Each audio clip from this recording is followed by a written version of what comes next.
Henriette Eko est militante politique, journaliste, historienne, lauréate du International Women of Courage Award décerné par le département d'État américain en 2011. Bienvenue Henriette Eko sur ABK Radio. Merci, je salue tout le monde, je salue tous les auditeurs d'ABK Radio que je suis maintenant depuis que je connais la maison et je découvre beaucoup de choses dedans. Alors, oui. Oui, c'est une bonne chose. Les jeunes radios qui se sont imposées rapidement, je vous félicite pour ça. Tout à l'heure, merci beaucoup. Tout à l'heure, Edith Kabangwala saluait votre courage. D'ailleurs, un témoignage vivant que vous avez pris avec beaucoup de sourire. Est-ce qu'aujourd'hui, à l'âge de 70 ans, Henriette, on a le même courage qu'en 1975 ? Mais vous savez, la jeunesse camerounaise, elle est très belle. J'aime beaucoup la jeunesse camerounaise parce que cette jeunesse, votre jeunesse n'a rien eu de l'État. Ceux qui ont tout eu de l'État, ce sont eux qui sont au pouvoir et qui ont tout refusé à vous, les enfants. Et malgré tout, vous vous êtes battus pour survivre, faire honneur à vos mamans, vos papas. D'autres se sont jetés sur les routes de l'exil et ils ont triomphé là-bas parce que quand on voit ce que ces jeunes-là ont réussi sur le plan scolaire, sur le plan du travail, c'est fantastique. Alors moi, je vous dis, je sais que votre jeunesse va avoir à lutter encore plus que la nôtre. Parce que nous, à l'époque, on avait tous les bourses pour les écoles, il y avait du travail, il y avait tout. Vous n'avez rien du tout et en plus, on vous insulte. Alors vraiment, mes enfants, vous n'avez pas le choix que de vous battre. Voilà, mais quand aujourd'hui vous faites votre bilan, vous essayez de regarder autour de vous des personnes qui ont changé, qui ont décidé de changer l'itinéraire du combat du départ et qui aujourd'hui ont une vie beaucoup plus noble. Est-ce que quand vous regardez ça, vous vous dites pas peut-être que j'aurais dû faire aussi comme ces personnes-là? Non. Je pense qu'il faut, quand on a des convictions, c'est ça le problème, quand on a des convictions, on se bat.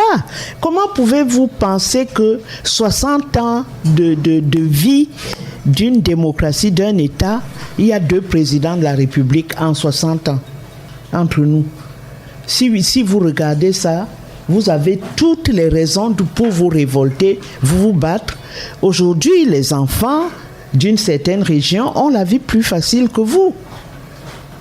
Ils disent que nous sommes en démocratie, Oui, on est tellement en démocratie qu'il y en a qui sont bien, d'autres qui sont mal. Je ne vous dis pas ça parce que c'est les enfants d'une région, mais ils sont des enfants d'une caste qui tient tous les pouvoirs. Avec tout le potentiel qu'on vous reconnaît, tout le parcours qu'on vous reconnaît, est-ce que finalement vous êtes considéré comme une oubliée de la République? Non, le peuple me rend tous les hommages. Chaque fois que mais la République, je parle de la République, je parle du système, je parle de l'État. La République, elle sait pourquoi. La République, tant qu'on m'a donné des mallettes d'argent, on m'a offert des choses. Mais tant que je dis que non, je n'en veux pas. Si c'est pour me compromettre, je préfère être comme je suis. Et le peuple me le rend bien parce que le peuple me respecte pour ça. Je ne regrette pas. Quand vous regardez un peu votre époque et le combat que vos pères ont mené, et vous regardez un peu cette époque, vous vous posez énormément de questions, d'ailleurs, sur éventuellement l'avenir. Ah, l'avenir est sombre. L'avenir... Oui, allez-y, on vous écoute. Oui, l'avenir est très sombre parce que des gens ont contribué à noircir l'avenir. Vous vous rendez compte que pendant plus de 30 ans, on n'a pas eu de bourse d'études pour la jeunesse, qu'aujourd'hui, les dirigeants du Cameroun ont vidé toutes les caisses et nous ont jetés entre les griffes du FMI, où le FMI a dit vous allez devenir encore plus pauvre qu'avant. Et c'est après que le FMI a commencé à dire bon, faites quand même un effort pour la santé parce que bon, si tous les gens meurent, vous n'aurez plus de pays. Donc moi je pense qu'on est à une situation extrêmement difficile qui mérite qu'on mette en prison tous les gars qui sont en haut là. Et les gars qui vont... Donc, vous dites que la situation mérite qu'on mette en prison tous les ministres, tous les députés, enfin tous ceux qui dirigent. Je commencerai par le président. Bon. Vous voulez que le président aille en prison? Mais écoutez, comment vous pouvez jeter un pays à terre? Quand vous arrivez, vous accédez au pouvoir, Votre prédécesseur dit que les caisses sont pleines. Madame Ahidjo n'a pas arrêté de le confirmer. Où est parti l'argent? Est-ce que c'était plus urgent de faire les plantations en Vomeka, d'aller créer des plantations d'EVA au village? C'était plus urgent que laisser la jeunesse avancer avec les moyens qui étaient disponibles pour elle. Mais vous ne pouvez pas demander qu'on envoie en prison Monsieur le Président de la République pour avoir, comme vous le dites, mis... Surtout à cet âge. Mais il a condamné à mort le président Ahidjo qui lui a donné le pouvoir sur un plateau, hein. Il a condamné à mort. Et le jour où on a déclaré la condamnation à mort, nous étions en plein match. À l'époque, on n'avait pas encore de télévision. On était en plein match de la CAN en Côte d'Ivoire. Et à la mi-temps, comme c'est tombé comme un cheveu dans la soupe, on nous annonce que le président Ahidjo est condamné à mort. Bon, allez. Donc... quand on ne craint pas de condamner son prédécesseur à mort, on peut bien supporter d'aller un peu à Kondé. Est-ce qu'il n'y avait pas la main de la France derrière? La main de la France? De la France. Non. Non. Donc le président a pris sur lui de condamner. Je peux dire, et je l'ai dit le jour-là, vous m'avez pris au téléphone, j'ai dit que quand le président Biya est arrivé, il y a une crise au sommet qui est apparue. À telle enseigne que moi je suis venu en février 83, donc 3 mois après l'accession de Paul Biya au pouvoir, mais il n'y avait pas encore des portraits de Paul Biya dans les édifices, dans les bureaux. Pourquoi? Parce qu'il y a eu une petite résistance. Et Ahidjo a fait une interview début 83 pour dire que l'État est au-dessus, le parti est au-dessus de l'État. Je vais vous dire rapidement parce que le conseiller de Biya, d'Ahidjo, était un ancien de l'UPC qui s'appelait François Singakwo.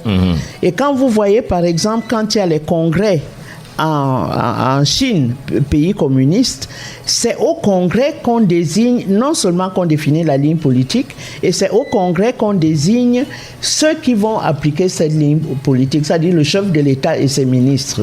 Voilà. Donc, c'était un peu ça. Mais ça, le président Biya ne le savait pas. Donc, quand Ahidjo l'a dit, le président s'est un peu fâché. Il ne pouvait rien dire puisqu'Ahidjo était devant lui. Et Ahidjo a insisté en disant que ceux qui connaissent le parti savent que c'est ça. C'est le parti qui définit tout. C'était comme en Union soviétique du temps du communisme. Alors... Biya est donc embarrassé parce que le type, non seulement il ne parle pas comme Senghor qui allait jouer à l'académicien, lui il est à Garoua et il embête. Et donc il a appelé François Mitterrand au secours. François Mitterrand est venu en juin 1983, voyage officiel. On n'a pas compris pourquoi, mais c'était pour dire à Biya, monte dans l'avion, on va voir Ahidjo. Et il dit à Ahidjo, laisse l'enfant gouverner, tu cherches encore quoi? C'est comme ça qu'après, le président de la République est parti du Cameroun. Mais dans le fond, c'est lui qui avait raison. Le président Biya ne connaissait pas son parti. Bon, bref. Et il y a d'ailleurs des collectifs qui ont lancé des mots. Il y a des collectifs qui ont lancé des mots pour le retour de la dépouille d'Amadou Ahidjo. Qu'est-ce qui bloque selon vous? Il bloque que le président Biya ne veut pas en faire un lieu de pèlerinage et de culte. Il a un peu peur. Parce que ce qui s'est passé en 84, on a dit que c'était des nordistes. Bon, et il y a eu vraiment une hécatombe. On a tué beaucoup de gens. Beaucoup, en Balmayo. Donc, il y a un charnier là-bas. Donc, toutes ces choses font que le président de la République peut être mal à l'aise. Alors, on prend la petite, on la cajole. Bon, mais est-ce que la famille est d'accord pour qu'elle aille dans ces conditions en laissant la dépouille de son père à Dakar? Je ne pense pas. Voilà, et quand vous regardez un peu, quand vous faites un peu de la rétrospective, vous regardez un peu les combats d'avant, dans les années 60, 70, 80, et vous regardez ceux d'aujourd'hui, peut-être que les combats ont changé de couleur ou d'orientation, mais est-ce que vous pensez finalement que le Cameroun a avancé en quelque chose? Oui, les Camerounais ont une culture politique très, très enracinée dans le cœur de notre peuple, depuis les Douala Manga. Et donc, les Camerounais n'ont jamais failli ils ont des formes de lutte qui vont se renouveler en fonction des époques. Bon, moi maintenant, je suis très attaché à mon téléphone portable où il y a une avalanche d'informations qui me tombent dessus. Mais d'une manière générale, le peuple camerounais a au fond de son cœur l'esprit de la lutte. Et c'est pour ça qu'il n'y a pas de démocratie.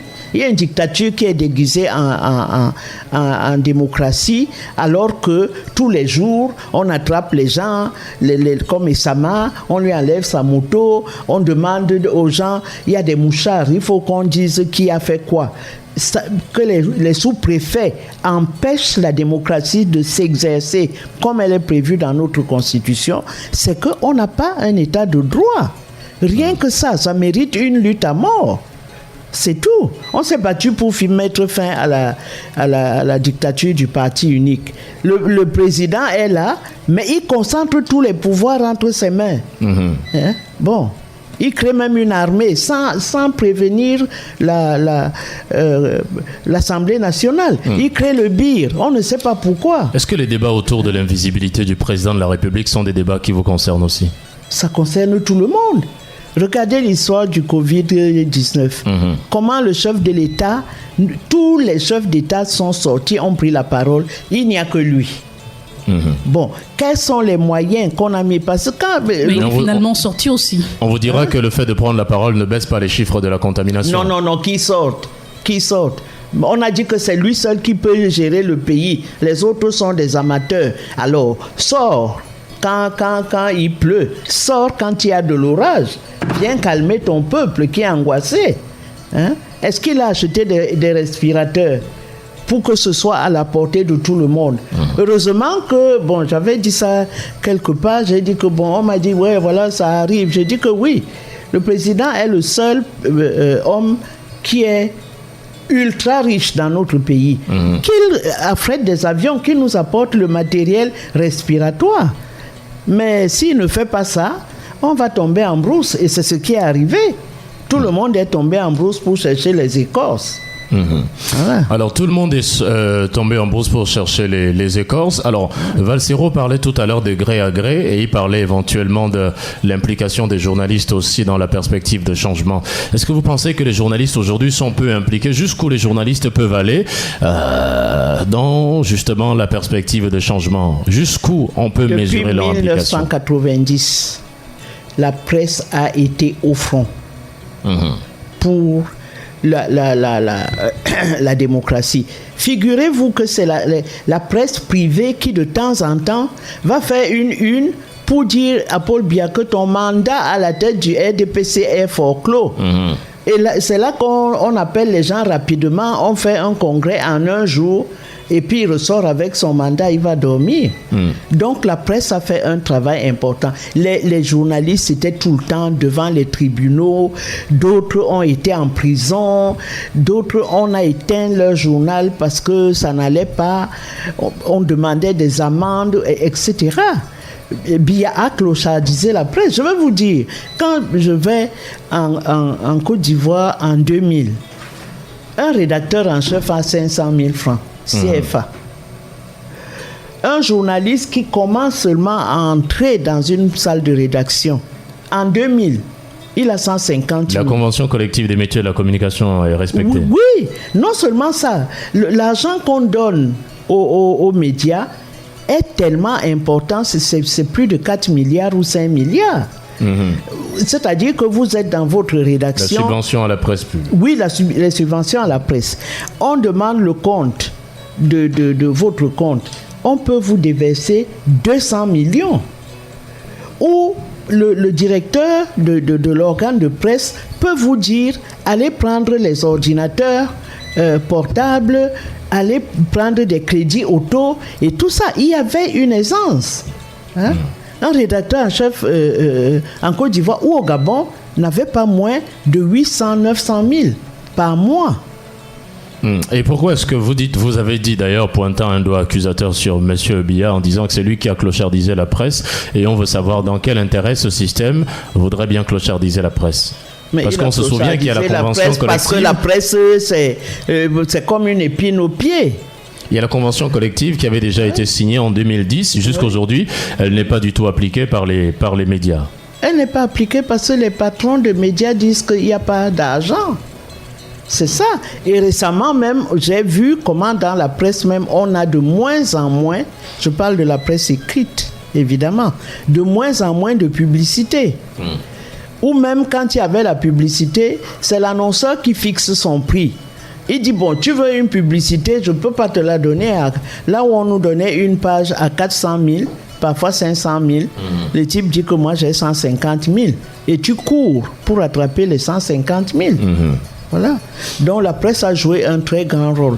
Et c'est parce qu'on sait que la presse titille le pouvoir. Et que dire de ces presses d'opposition aujourd'hui? Parce qu'il y a des presses qui, évidemment, sont considérées comme des presses de l'opposition. Il y a d'autres aussi qui sont considérées comme des chantres du pouvoir. C'est l'État qui a fait ça. Qui a décidé que tel organe de presse, ils ne sont pas gentils avec nous. Mais l'objet d'un journal, surtout d'un éditorialiste politique, n'est pas d'être gentil avec le pouvoir, quel que soit le pouvoir d'ailleurs. Puisqu'il y a des gens où, une fois j'ai dit que les policiers marchent en haillons, bon, le président de la République a tourné, il a demandé qu'on leur donne des uniformes propres. Quand j'ai vu comment dans un commissariat, le déballeur est venu avec ses chemises, on tiraillait, l'autre est bleu, vert, bleu, gris, etc. Donc, le gouvernement, le président de la République sait que c'est dans la presse privée, en écoutant les radios, où vous faites venir tout le monde, c'est là qu'il prend le pouls en réalité de la société dans laquelle il vit. C'est pas à Cameroun Tribune ou à CRTV. Et aujourd'hui, qu'est-ce qu'il faut faire aujourd'hui pour redonner à la presse entière son équilibre? On a l'impression que l'équilibre de la presse a été perdu.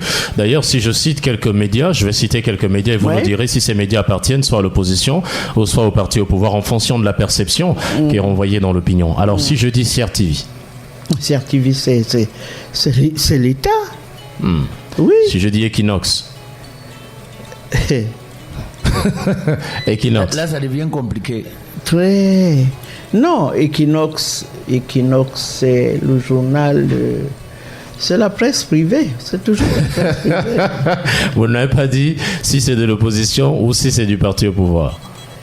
Opposition au parti au pouvoir. Bon, il y a des plateaux comme ça où vous arrivez dans un plateau, vous commencez à tirer et vous vous rendez compte qu'on vous dit de ne pas tirer. Vision 4. Bon.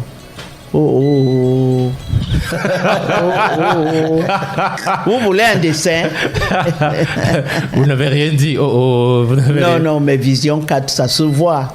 Quand je vois même des professeurs de droit qui savent que l'état de droit n'existe pas au Cameroun et qui se mettent à défendre le régime bec et ongle, je me dis, mais c'est pas possible. Est-ce que c'est des universitaires ou bien ce sont des braves sauveteurs qui cherchent à manger? Mais quand vous regardez tout ça, vous vous dites, oh, nous on n'a pas suffisamment travaillé pour léguer un véritable héritage à la jeune génération.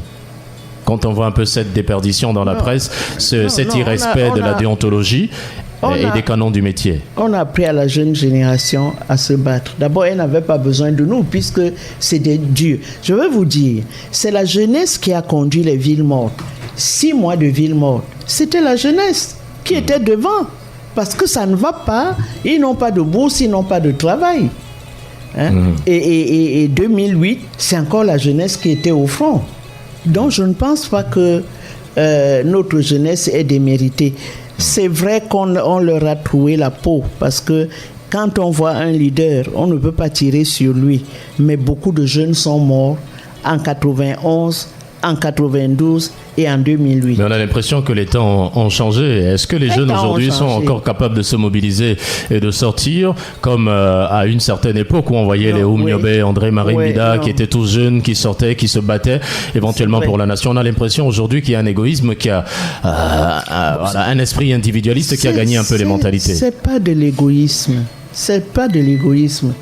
Quand les enfants descendaient dans la rue et qu'on ramenait un mort, vous croyez que, par exemple, pas loin de mon quartier, une gendarmette a tiré sur un enfant de 15 ans en uniforme en 2008 à Feu Rouge Bissengue. Le gars a vu une confrontation, il s'est mis de côté et la femme est venue, elle a tiré sur le gamin. 2018. Tous ceux qui ont tué des jeunes n'ont pas été un seul jour blâmés. C'est ça notre régime. Donc il faut faire... Bon. Moi je trouve que notre jeunesse est très courageuse parce que je ne savais pas que 30 ans après s'être battu pour finir le parti unique, qu'on est en plein parti unique. Bon, Maman, moi j'ai envie de savoir, c'est-à-dire, est-ce que finalement, aujourd'hui, on a comme impression que le peuple qui s'est dit aujourd'hui insulté, méprisé, le peuple reste dans les discours, dans les non, le peuple se bat. Quand il y a eu les marches du MRC, c'est une jeunesse qui a dit, nous on marche. Donc les gens essayent. Les gens essayent toujours, mais les gens ont été tellement frappés par la violence du pouvoir. Mais vous vous rendez compte que vous dites que c'est la démocratie. Dès que les gens marchent, vous sortez l'armée des casernes avec autorisation d'abattre les gens. C'est un pays, c'est des tontons macous, c'est dans les dictatures les plus obscurantistes comme c'était à Haïti. Donc vous aurez chaud, c'est pas fini. Parlons de cette histoire. Vous dites que ce n'est pas fini, on aura chaud. Vous annoncez les heures sombres sur le Cameroun. Alors parlons de cette histoire de gré à gré. Vous avez entendu parler de cela, vous qui êtes introduite, vous qui êtes journaliste d'enquête, vous qui êtes qui peut-être êtes dans plein de réseaux et tout ça. Que se passe-t-il? Est-ce qu'on est en train de préparer c'est quoi déjà cette histoire de gré à gré? Est-ce qu'on est en train de nous préparer un autre président de la République? Bon, on appelle ça en politique un coup d'État constitutionnel. C'est tout. C'est-à-dire que le président de la République fait des petits coups d'État constitutionnels comme ça, en rigolant. On était République unie. À peine arrivé au pouvoir, il met République du Cameroun. Ça a plongé Albert Moukon et Gorgui Dinka. Ils sont allés en prison. Gorgui Dinka a même retrouvé des UPCistes en prison. Il a été frappé d'un AVC. Pour ça, en disant que si on n'est même plus République unie, alors qu'est-ce qu'on fait avec eux? Bon, bref, il y a eu un autre changement. Là, le mandat, c'était 5 ans. Le président a modifié. Ça a devenu un septennat renouvelable une fois, c'est-à-dire 14 ans. Quand il a senti que les 14 ans vont venir, il a fait un autre coup d'État pour dire que non, on ne limite même plus les mandats. En français, ou en politique, ça s'appelle un coup d'État. Il paraît moins violent parce qu'il n'y a pas d'armes, il n'y a pas de fusil, mais il est tout aussi violent parce que si le type était parti, si Biya était parti, on aurait un autre chef d'État qui aurait eu à cœur d'aider le pays. Mais le type a dit, vous n'êtes pas content, tant pis pour vous, je vous traite comme je veux, je m'essuie les pieds sur votre dignité et tant pis pour vous. Et vous voyez sa fille qui fume le banga sur Internet, Brenda, qui va se balader à Est-ce qu'elle n'est pas une victime? Victime de quoi? Du système. C'est quoi? Cette fille n'a même jamais été à une école normale. On a créé même une école dans la maison de papa. Et vous parlez de quoi? Victime. Victime de qui? Arrêtez. C'est même indécent qu'elle mette des trucs là, je suis prisonnière. Et alors? Si tu es prisonnière parce que tu t'es... tant pis.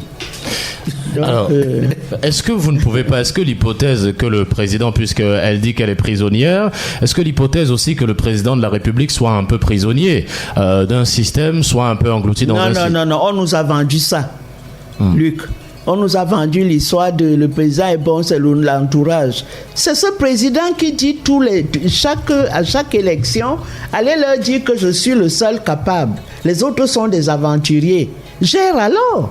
Voilà le Covid-19, tu entres sous le lit, tu es où? Parce que vous ne l'avez pas vu sous le lit, madame. Il est entré sous le lit parce que Dibango est mort, voilà. Vous dites que le président a peur de mourir. Mais il s'est terré dans sa maison. Est-ce que ça tout le monde, les Macky Sall, les Ramaphosa, tout le monde est sorti pour parler au peuple. Lui, il était où? Mais il est plus âgé que ceux-là. Non, il a dit qu'il est toujours fort. Qui sort? On a vu à la télé, non? À l'Élysée. On a vu ce que ça donne. C'est les médicaments qui marchent. Ce ne sont plus... Oui. Non, il ne faut pas...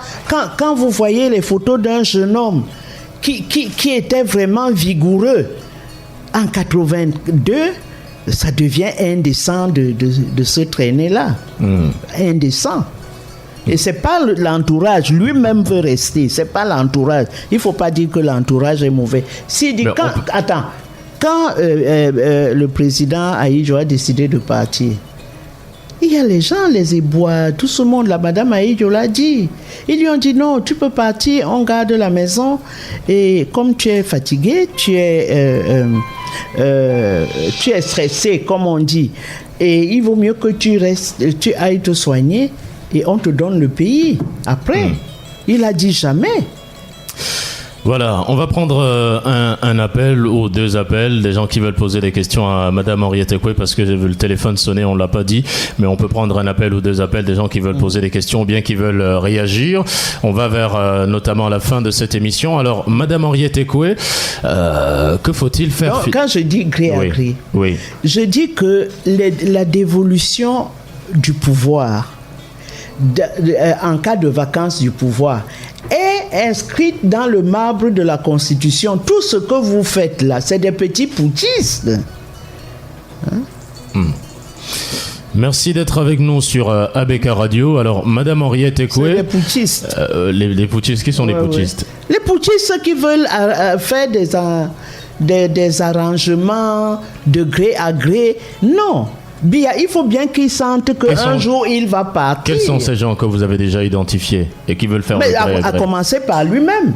Pourquoi il a peur de laisser se dérouler le processus qui a été inscrit dans la Constitution? Alors, on a un poste de Maître Momo, qui est le ministre délégué auprès du ministre de la Justice et Garde des Sceaux, qui avait d'ailleurs dit qu'il soutiendrait, ou alors il dit je soutiendrai tous les candidats, je soutiendrai le candidat du président de la République. Et qu'est-ce que cela pouvait laisser supposer? Laisse-moi moins fatigué. Bon, il faut bien que... il soutient son camp. Il faut le comprendre désormais. Cela signifie que le président a déjà choisi quelqu'un. Je ne sais pas s'il a choisi quelqu'un. On a dit qu'il faut tant de jours en cas de vacances du pouvoir. Le président du Sénat organise une élection à laquelle il ne peut pas se présenter. On fait l'élection, on désigne le candidat et puis il s'en va. Pourquoi on veut torturer encore la Constitution? Tous les jours, tu dis que tu vas protéger la Constitution. Tous les jours, tu la violes, tu la tripotes, c'est quoi? C'est pas un jouet, une Constitution. Il faut dire ça bien. Madame Henriette Ekwe, vous allez le lui dire. Et puis pour sortir d'ailleurs, on va juste vous permettre dans le silence de parler à Monsieur Biya. Dites-vous que vous êtes devant lui. Allez le trouver sous son lit parce que vous dites que vous l'avez vu là-bas. Allez-y le trouver là-bas et parlez-lui. Dites-lui, Monsieur le Président, sortez, je veux vous parler. Sortez de votre... je veux vous parler et commencez à lui parler. Vous avez peut-être 30 ou 45 secondes. Dites-lui un message. Dites-lui, parlez-lui avec votre cœur. Le Président de la République, c'est ce que je pense. Le Président est épuisé. On a vu ça en Mondovision devant les caméras. Il allait chez l'ami français, mais lui qui ne va à aucun sommet africain, il est allé là-bas, mais il a eu la honte du siècle. Puis on a vu qu'il ne pouvait même pas monter les escaliers. Il paniquait là devant les escaliers. Donc il ne faut pas montrer une image du Cameroun qui est celle-là, qui est d'une vieille personne qui n'arrive pas, et c'est dans les dictatures qu'on fait des choses comme ça. Tu es déjà presque mort, ou non, tu es fatigué, tu ne pars pas. Pourquoi? Parce que tu ne veux pas laisser le pouvoir. Il est en train de nous faire du mal. Et les dictatures de chez nous ont fait beaucoup du mal parce qu'elles étaient soutenues fermement par la France. Allez, parlez-lui donc au président de la République. Non, je lui dis, sors, viens nous parler. Tu as dit que c'est toi qui peux maintenant. Voilà.